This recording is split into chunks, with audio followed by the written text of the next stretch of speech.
Bismillahirrahmanirrahim. Assalamualaikum warahmatullahi wabarakatuh. Alhamdulillahi rabbil alamin. Wassalatu wassalamu ala asyrafil anbiya'i wal mursalin wa ala alihi wa ashabihi ajma'in. Alhamdulillah, pada malam ini kita diberikan kesempatan oleh Allah Subhanahu wa taala untuk bersama-sama sekali lagi, dan kita pada malam ini sudah tiba pada malam yang ke-6 kita bertarawih. Sudah 5 hari kita berpuasa, dan insya-Allah saya diberikan tanggungjawab untuk memberikan sedikit tazkirah, mengulas ayat-ayat yang dibaca oleh imam. Dan pada malam ini imam kita membaca surah Ali Imran daripada juzuk yang ke-4. Tetapi tazkirah saya berkisar juga dalam surah Ali Imran, tetapi saya mengambil petikan daripada juzuk yang ke-3 ayat yang ke-17, di mana Allah Subhanahu wa taala berfirman mengenai sifat orang-orang yang beriman. As-sabirin, a'udzubillahi minasyaitonir rajim. As-sabirin wal qanitin wal munfiqin wal mustaghfirin bil ashab. As-sabirin was sadiqin wal qanitin wal munfiqin wal mustaghfirin bil ashab. Allah Subhanahu wa taala menyenaraikan sifat orang-orang yang beriman kepada Allah Subhanahu wa taala ini di dalam ayat yang ke-17 di dalam surah Ali Imran, di mana ia berkisar mengenai ayat yang sebelumnya, di mana Allah Subhanahu wa taala menyebut sikap sebahagian daripada manusia. Zuyyina lin-nasi hubbus syahawati minan nisa'i wal banina wal qanatiril muqantarati minadh dhahabi wal fiddah wal khailil musawwamati wal an'ami wal harth. Dihiasi kepada manusia ini, manusia cinta kepada syahwat. Syahwat terdiri daripada cinta kepada harta-harta yang berbentuk kuda-kuda, berbentuk emas, perak dan wanita-wanita. Maka Nabi SAW diminta oleh Allah Subhanahu wa taala untuk memberikan sesuatu janji yang lebih baik kepada orang-orang yang beriman. Qul a'unabbi'ukum bi khairin min zalikum lillazina ittaqaw 'inda rabbihim jannatun tajri min tahtiha al-anhar. Qul, wahai Muhammad, katakanlah, a'unabbi'ukum bi khairin min zalikum, adakah kamu nak sekiranya aku bagi tahu kepada kamu sesuatu yang lebih baik daripada apa yang kamu inginkan daripada kebahagiaan dunia itu, yaitu syurga yang mengalir di bawahnya ini sungai-sungai, yang dijanjikan di dalamnya ini wa azwajum mutahharah, isteri-isteri, pasangan-pasangan yang suci daripada sebarang sentuhan. Nak dapat syurga yang dijanjikan oleh Allah Subhanahu wa taala ini, di mana Nabi menyebut dalam satu hadis kursi, wa antul jannah li'ibadiyallati ma la 'ainun ra'at wa la uzunun sami'at wa la khatra 'ala qalbi bashar. Aku janjikan kepada manusia syurga yang mana syurga ini tidak pernah terlihat oleh mata, tak pernah terdengar oleh telinga, dan tak pernah terlintas di dalam hati manusia. Maka siapa yang akan mendapat syurga ini? Orang lagu mana yang mendapat syurga ini? Pasti mana? Ciri mana orang yang akan dapat syurga yang dijanjikan oleh Allah Subhanahu wa taala ini? Sifatnya disebut di dalam surah Ali Imran di dalam 2 ayat yang berikutnya, yaitu as-sabirin. Yang pertama ialah as-sabirin, orang yang sabar. Para ulama mengulas, para mufassirin apabila mengulas ayat ini menyebut bahawa sabar mempunyai 3 peringkat. Yang pertama, sabar di dalam melaksanakan perintah Allah Subhanahu wa taala, as-sabru fi ada'i awamirillah. Yang kedua, sabar di dalam meninggalkan maksiat, as-sabru fi tarki maksiatillah azza wa jalla. Dan yang ketiga, as-sabru 'indal masaib, yaitu sabar di dalam menghadapi musibah. Inilah dia 3 peringkat sabar. Sabar yang pertama, sabar di dalam melaksanakan perintah Allah Subhanahu wa taala. Yang kedua, sabar dalam meninggalkan maksiat. Nak laksanakan perintah Allah bukan mudah. Nak buat apa yang Allah Ta'ala perintahkan kepada kita bukan satu benda yang senang. Biasanya kita ni tengah hari makan selalu. Tengah hari makan. Tapi pada bulan Ramadan ini kita diminta untuk menekan nafsu kita. Maka Allah Subhanahu wa taala menyebut bahawa orang yang mendapat syurga tadi, sifat yang pertama ialah sabar. Sabar dalam apa dia? Dalam melaksanakan perintah Allah Subhanahu wa taala. Yang kedua, sabar dalam meninggalkan maksiat. Dan yang ketiga, sabar ketika datangnya musibah. Maka inilah para Nabi SAW bersama dengan para sahabat didatangkan musibah yang tidak sedikit di dalam untuk nak melaksanakan kewajipan-kewajipan sebagai seorang istaz. Khabbab bin Al-Arab datang berjumpa dengan Nabi SAW. wahai Rasulullah, bilakah kamu nak mendoakan kemenangan kepada Islam? Syakautu ila Rasulillah sallallahu alaihi wasallam wa huwa mustazillun fi zillil Ka'bah. Faqultu ya Rasulullah, alla tastad'u lana wa alla tastansir Allah lana. Khabbab bin Al-Arat datang berjumpa dengan Nabi. Khabbab kata, aku jumpa dengan Nabi. Nabi sedang berlindung di bawah bayangan Ka'bah. Khabbab kata, wahai Rasulullah, bila lagi kamu nak doakan kemenangan kami? Apa ujian yang Khabbab boleh? Apa ujian yang Khabbab hadapi? Khabbab ini ditikam dengan besi yang dipanggang di atas api, letak atas belakang dia. Letak atas belakang. Itu Khabbab, tuan-tuan sekalian. Khabbab ini sampai tangga tu kena besi, tapi tidak meninggalkan Islam. Kita setengah tu okey, boleh 2,000 menayar dah.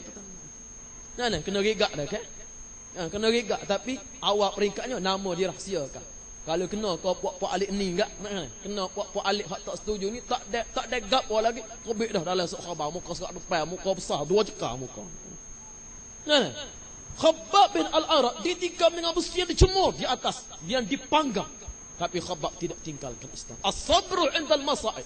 Sabar di dalam menerima musibah. As-sabirin was-sadiqin. Yang kedua, orang yang ciri-ciri orang yang mendapat syurga tadi, yang kedua ialah as-sadiqin, orang yang benar. Benar-benar lagu mana? Benar pula ada 3 bahagian. Sidqu fil niyyah, as-sidqu fil qawli, as-sidqu fil fa'l. Yang pertama, benar pada niatnya. Dia sentiasa benar pada niatnya untuk menjadi seorang hamba yang saleh, hamba yang beriman kepada Allah Subhanahu wa taala. Maka sebab tu kita dalam niat kita kena sentiasa benar. Man hamma bihasanatin, sesiapa yang sentiasa berniat, berazam untuk melaksanakan kebaikan, falam ya'malha kutibat lahu hasanah. Kalau dia tak berjaya buat kerana ada halangan, dia diberikan 1 pahala. Tapi kalau dia buat, dia akan diberikan 10 pahala ila 700 dha'fin, sehingga 700 kali ganda. Sebab itulah kita diminta di antara sunnahnya pada malam hari kita diminta berazam untuk kita puasa esok. Niat tu bukan makna sahaja aku puasa. Hak tu imrar. Hak tu imrar, melalukan niat dalam hati. Niat tu mana berazam, esok nak puasa.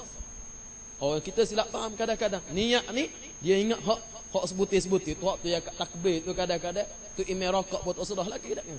Akad takbir saat ni sahaja aku semaya zuhur 4 rakaat ikut imam kerana Allah Taala. Akad takbir ni tak sebut tunang. Undur klik mula, batal klik ni. Kihnya tak ada sebut tunang saat ni. Tunang tak ada sebut. Niat pula, lepas tu tak sebut lillahi ta'ala pula. Ini bukan niat, ini makna imrar. Dalam mazhab Syafi'i, imrar ini hukumnya sunat. Baiklah, kita tinggallah tu. Naknya niat kena azam. As-sidqu fil niyyah. Yang kedua, as-sidqu fil qawli, benar dalam kata-kata. Al-mu'min la yaks. Orang mukmin tidak menipu. Sahabat tanya Nabi, wahai Rasulullah, orang mukmin ni boleh ke dia ni menipu? Nabi sebut orang mukmin tidak menipu selama-lamanya. Yang ketiga, as-sidqu fil fi'li, iaitu benar dalam perbuatannya. Perbuatannya dia buat ini benar dengan apa yang dia kata, sesuai dengan apa yang dia kata. Itu makna as-sidqu fil fa'l. Yang ketiga, ciri orang-orang yang mendapat syurga daripada Allah Subhanahu wa taala, al-qanitin.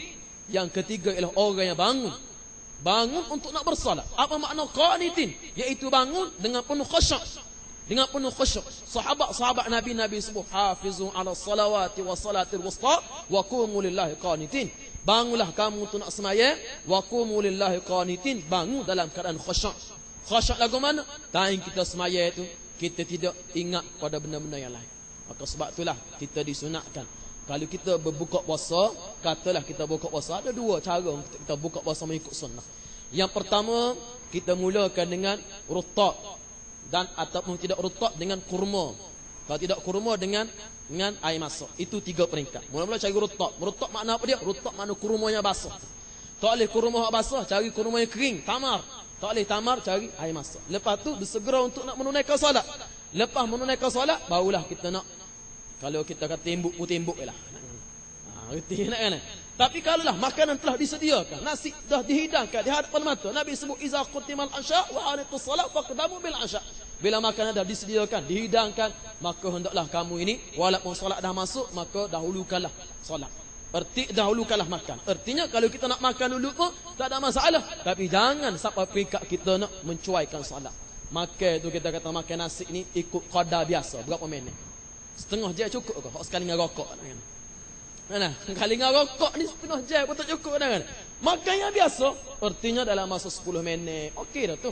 Kenapa? Untuk nak mengelakkan daripada orang ni makan dah ada dah. Dah sedia dah. Tapi ustaz kata kena pergi semaya dulu. Pergi semaya dulu. 3 rakaat maya gorek tu. Dia ingat pada 3 jenis lauk. Ayam golek, ayam percik dengan ikan bakar. Hak tu itu imam. Tak cukup rakaat dia tegur. Apa? Ikan bakar. Mau tak pilih lagi. Jadi nak mengelakkan itu, maka dia dibolehkan untuk nak mendahulukan makan dahulu. Tapi perlu diingat, jangan sampai mencuaikan solat secara berjemaah tadi. Jangan cuaikan solat secara berjemaah. Ini kadang-kadang kita buat buka puasa, tapi kita buka puasa tu tak apalah ramai-ramai buka puasa, tapi pakai kelip belakang mayai sore-sore. Ini kadang-kadang satu benda yang sangat-sangat menduka citakan. Bulan Ramadan ini kita cuaikan solat maghrib secara berjemaah. Sangat-sangat duka cita. Baik, wal qanitin. Sebab tu sahabat-sahabat ditegur oleh Allah Subhanahu wa taala. Awal penurunan syariat solat ini bila semaya kalau orang mari lewat dia boleh cuih sayang dia. Nabi semaya berapa rakaat dah? Sayang dia tengah semaya ni boleh royak. Nabi 3 rakaat dah. Jadi dia ni speed dia. Tinggal rakaat keempat sekali dengan Nabi. Itu awal syariat Islam tu. Mari semaya dia cuih dulu. Nabi semaya berapa? 2 rakaat dah. Dia pun speed 2 rakaat dan dia menyamakan rakaat ketiga dengan Nabi SAW. Maka turunlah teguran daripada Allah Subhanahu wa taala, wa qumu lillahi qanitin, jangan bercakap dalam solat. Maka Nabi sebut, iza ataitumus salah fa alaikum bis sakinah wa ma adraktum fasallu wa ma fatakum faatim. Bila memari semaya jangan duduk berlarilah. Tak seduk beronggak. Hak mana demu semaya kali ngaku, mun tak demu sempurnakan. Itulah jadi semaya sebab kita lelah ni kerana turunnya qanitin, semaya dalam keadaan khusyuk. Yang berikutnya sikap orang beriman kepada Allah Subhanahu wa taala, al-munfiqin, menafkahkan harta ke jalan Allah Subhanahu wa taala. Dalam satu ayat Imam Qurtubi menghuraikan surah Al-Lail, wal laili iza yaghsha wan nahari iza tajalla. Disebut bagaimana fa amma man a'ta wattaqa wa saddaqa bil husna, orang yang bagi harta dia dan percaya kepada janji kebenaran. Ayat ini turun kepada Abu Dahdah Al-Ansari ketika Abu Dahdah mendengar Nabi menjanjikan kepada seorang munafik. Ketika munafik ini dia ada pokok tamar di tepi tanah dia di mana buah jatuh di tanah jiran dia.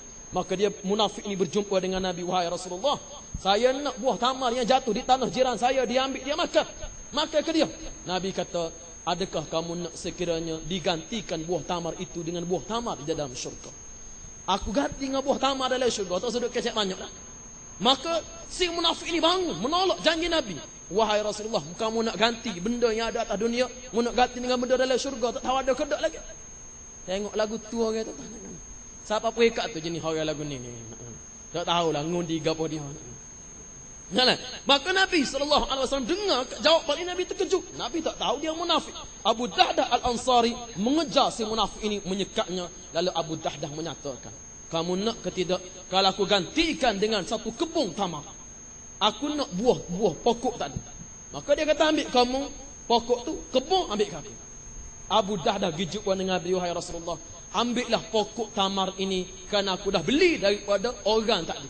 Dan tapi aku nak janji syurga yang kamu bagi kepada orang tadi, aku nak kamu bagi pada aku. Kira-kira offer tadi valid lagi kok? Nabi kata valid. Unlimited kalau kita lah. Maka bila dengar jawapan itu, maka Abu Dahdah Ansari bagi pokok ni pada Nabi, dan Nabi bagi pokok itu kepada jiran si munafik tadi. Kepada Abu Dahdah diturunkan, fa amma man a'ta wattaqa, orang yang bagi harta dia bertakwa, wa saddaqa bil husna, percaya kepada janji kebenaran, fa sanuyassiruhu lil yusra, kami akan mudahkan hidupnya untuk mendapat kemudahan dalam hidupnya. Maknanya semakin dia bagi, semakin dia boleh pahala. Semakin dia bagi, semakin dia mudah. Semakin dia bagi, semakin dia tenang. Semakin dia bagi, semakin dia bahagia. Itu janji daripada Allah Ta'ala. Yang berikutnya, al-mustaghfirina bil ashab. Ciri orang yang beriman kepada Allah Ta'ala, sentiasa minta ampun di tengah-tengah malam. Al-ashar, minta ampun bangun tengah malam. Sebab tu kita balik di rumah, bangun sahur kat orang, sebelum kita makan tu, kita bangun, kita semaya sunat 2 rakaat, taubat ke hajat lah, gelah minta daripada Allah Subhanahu wa taala, minta ampun daripada Allah, minta apa jua daripada Allah Taala. Offer bajet jangan bimbang, Allah Taala betul lama dah tuan-tuan. Kita je tak ambil ni kesempatan daripada Allah. Jadi saya kira sekurang itulah saja pada malam ini. Yang baik daripada Allah, qul qouli hadza wa astaghfirullahal azim li wa lakum. Assalamualaikum warahmatullahi wabarakatuh.